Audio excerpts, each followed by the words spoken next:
And joining me right now is Governor Phil Murphy of New Jersey with his wife. Thanks so much for joining us today. This is the first time you are visiting Auschwitz, is that correct? That is correct. I'm the former U.S. ambassador to Germany, so we've sadly visited many concentration camps, but this is the first time here at Auschwitz. And what has it been like for you so far just to step foot here? I mean, this is the 80th anniversary of the liberation of these concentration camps, and there are 80 Holocaust survivors that will be here today leading this march with 8,000 people, a lot of eights, a lot of significant numbers here. But what is it like for you to step foot right now here?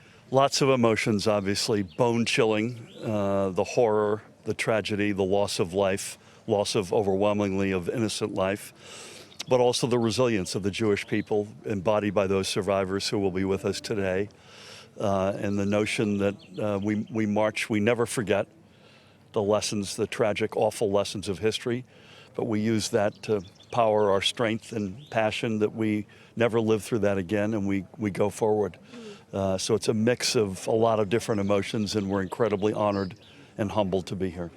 And what was the reason why you decided to come this year? It has a lot of significance. There's going to be released hostages from Hamas captivity also marching here today after October 7th, the second one to take place after October 7th. What's the significance of coming to this one? We've wanted to do it for years, honestly. This is my last year as governor. We committed that we wanted to be here. We also still have a hostage from New Jersey, Adon Alexander. We pray for him and his family. Please God, he's released soon. But we've wanted to come here for years, and we're relieved and honored and humbled that we're finally here. Is there a message you plan on taking back to New Jersey after an experience like this today? Well, always never again. Never forget, never again. But we also live in a time with extreme division, extreme still anti-Semitism, and far right behavior, all of which is unacceptable.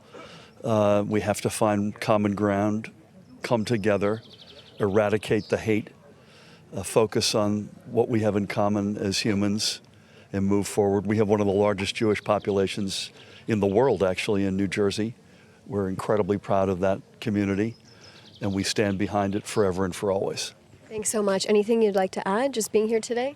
I would just say my family fled the pogroms from Poland in the 1800s, and we helped bring some of our surviving relatives out in the 1930s to the United States.